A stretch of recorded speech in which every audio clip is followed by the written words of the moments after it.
Hi friends, welcome to our YouTube channel. Today our topic is మనము ఆంగ్లేయులకు వ్యతిరేకంగా జరిగే తిరుగుబాట్ల గురించి తెలుసుకుంటున్నాం కదండి.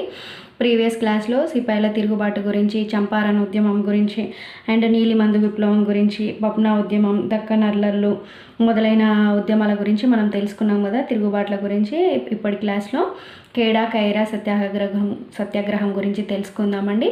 ఫ్రెండ్స్, వీడియో నచ్చినట్టయితే please like and share, subscribe. అయితే ఇది మనం ప్రీవియస్ క్లాస్లో చంపారన్ సత్యాగ్రహంలో నీలిమందికి వ్యతిరేకంగా జరిగిన ఉద్యమం అని చెప్పుకున్నాం కదా అండి. ఈ ఉద్యమానికి నాయకత్వం వహించింది మహాత్మా గాంధీ మొదటిసారిగా నాయకత్వం వహించారు. అండ్ మహాత్మా గాంధీ చేపట్టిన తొలి ఉద్యమం అని తెలుసుకున్నాము. నెక్స్ట్ ఖేడా కైరా సత్యాగ్రహం 1918లో. చాలా ఇంపార్టెంట్ అండి. ఇయర్స్ ఎవరు పార్టిసిపేట్ చేశారు, అంటే ఎవరి నాయకత్వాన ఈ ఉద్యమం జరిగింది అనేది. ఇది గాంధీజీ భారతదేశంలో చేపట్టిన రెండవ ఉద్యమం అండి. గుజరాత్లోని ఖేడ్ ప్రాంతంలో తీవ్ర కరువు సంభవించి పంటలు పండలేదు. రెవెన్యూ చట్టాల ప్రకారం ఈ ప్రాంత వాసులకు భూమి శిస్తులో మినహాయింపు ఇవ్వాల్సి ఉండగా ఆంగ్లేయులు చాలా క్రూరంగా రైతులను చిత్రహింసలు చేశారండి. భూమి శిస్తు వసూలు చేయడం కోసము.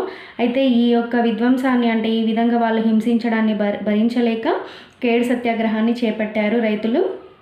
ఈ ఉద్యమంలో వల్లభాయ్ పటేల్ మరియు ఇందులాల్ యాగ్నిక్ మహాత్మా గాంధీకి సహాయకులుగా పాల్గొన్నారు. గాంధీజీ ఆయనే అధ్యక్షుడిగా ఉండి గుజరాత్ సభ అనే సంస్థను స్థాపించి ఈ ఉద్యమాన్ని నడిపాడండి.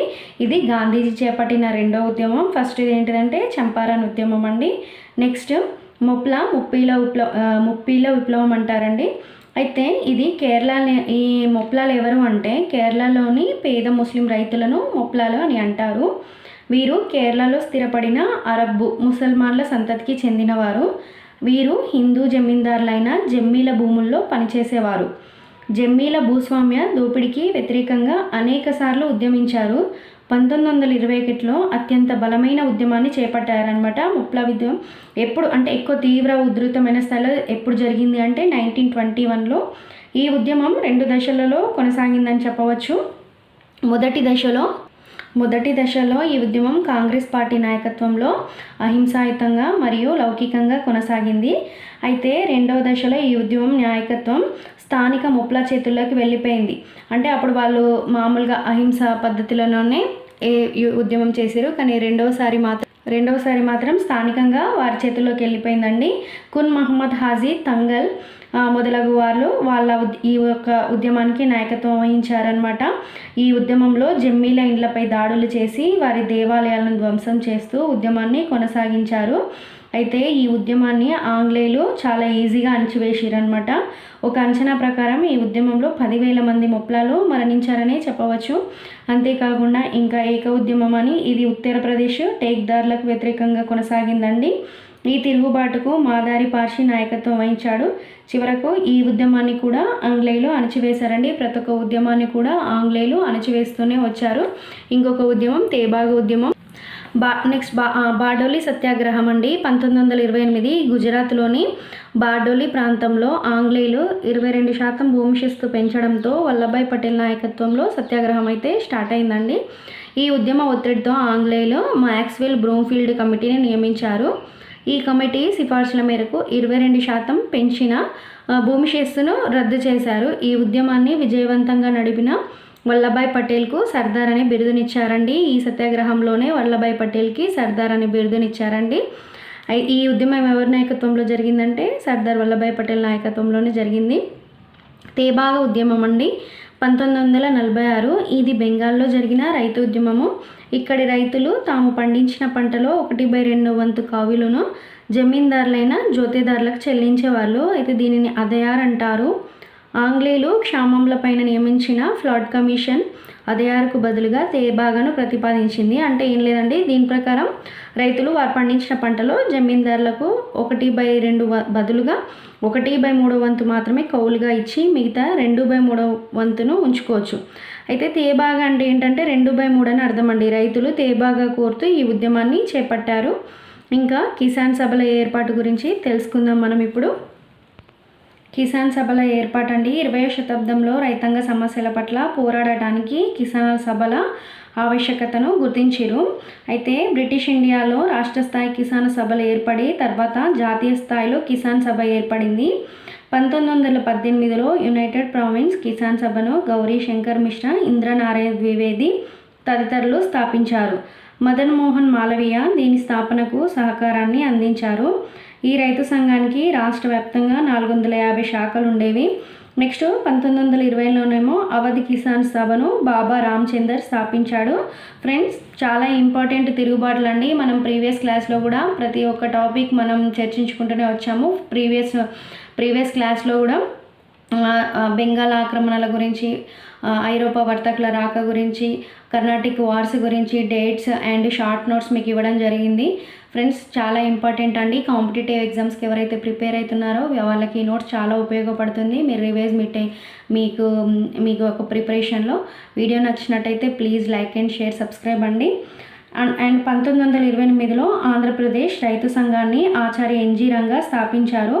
ప్రతి ఒక్క డేట్స్ అండ్ ఎవరి నాయకత్వంలో జరిగినాయి, అంటే ఆ టైంలో ఏం ఏర్పాటు జరిగినాయి, అండ్ మళ్ళీ శాసనసభల గురించి, ఆంగ్లేయులు వారి యొక్క పరిపాలనా విధానాల గురించి, పిట్స్ ఇండియా చట్టము, రెగ్యులేటింగ్ చట్టం ద్వారా, అండ్ వైస్రాయ్ జనరల్స్ ఎవరెవరు ఎప్పుడెప్పుడు ఏ విధంగా మారారు అనేది ప్రతి ఒక్కటి, తొలి సెక్రటరీ జనరల్ ఎవరు అనేవి ప్రతి ఒక్కటి కూడా ఇంపార్టెంట్ అండి.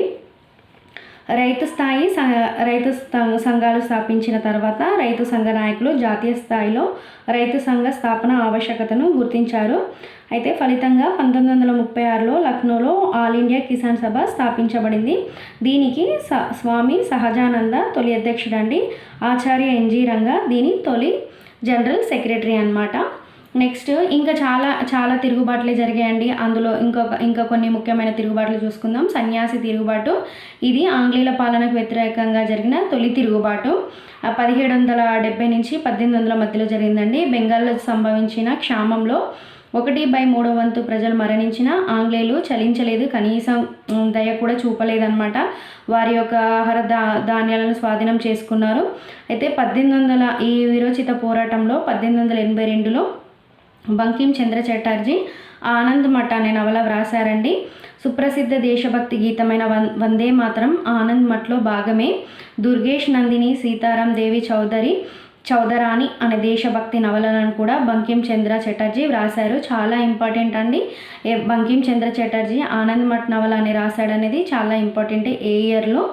బెంగాలీ దర్శన్ అనే బెంగాలీ మాసపత్రికను కూడా ఈయన ప్రారంభించారు. నెక్స్ట్ ఇంకొక తిరుగుబాటు వచ్చేసి వీరపాండ్య కట్టబొమ్మన్ తిరుగుబాటు అండి. ఇతను తమిళనాడులోని ఒక ప్రాంతానికి రాజు అనమాట. పంచలకుర్చి అనే ప్రాంతానికి రాజు. ఈయన కూడా సామ్రాజ్యవాదాన్ని వ్యతిరేకించే తిరుగుబాటు చేశాడు. చివరికి ఆంగ్లేయులు ఇతన్ని చంపేసి ఆ యొక్క రాజ్యాన్ని హస్తగతం చేసుకున్నారు. ఇంకా అంతేకాకుండా పాలేగర్ల తిరుగుబాటు అని, వేలుతంపి తిరుగుబాటు మొదలైన తిరుగుబాట్లు చాలానే జరిగాయండి. ఇంకొక ముఖ్యమైన తిరుగుబాటు గురించి మనం ఇప్పుడు తెలుసుకుందాం.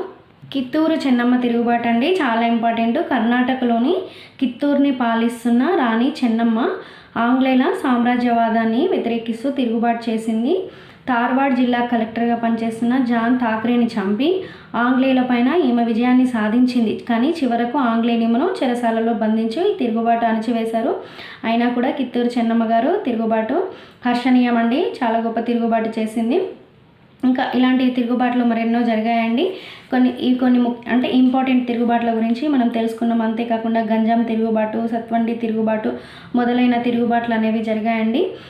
నెక్స్ట్ క్లాస్లో మనం సామాజిక మత సంస్కరణ ఉద్యమాల గురించి తెలుసుకుందాం. ఫ్రెండ్స్, మోడర్న్ ఇండియన్ హిస్టరీలో ప్రతి ఒక్క టాపిక్ ఫస్ట్ నుంచి చెప్పుకుంటూనే వస్తున్నామండి. ఐరోపా వర్తకుల రాక, వారి యొక్క ఆక్రమణల గురించి, వారు ఏ విధంగా భారతదేశంపై వారి యొక్క ఆధిపత్యాన్ని చెలాయించారు, వారు ఏ విధంగా వారి యొక్క ప్రతి ఒక్క మూమెంట్లో వారు రాజులపైన ఏ విధంగా గెలిచారనేది మనం ప్రతి ఒక్కటి తెలుసుకున్నాము. అంతేకాకుండా బెంగాల్ ఆక్రమణల గురించి కూడా తెలుసుకున్నాం, వారి యొక్క పరిపాలన విధానాల గురించి తెలుసుకున్నాం. మరియు ఆంగ్లేయుల పైన భారతీయులు ఏ విధంగా తిరుగుబాటు చేశారో కూడా మనం తెలుసుకుందాం. నెక్స్ట్ క్లాస్లో సామాజిక మత సంస్కరణ ఉద్యమాల గురించి తెలుసుకుందాం. ఫ్రెండ్స్, వీడియో నచ్చినట్టయితే please like and share, subscribe. Thank you.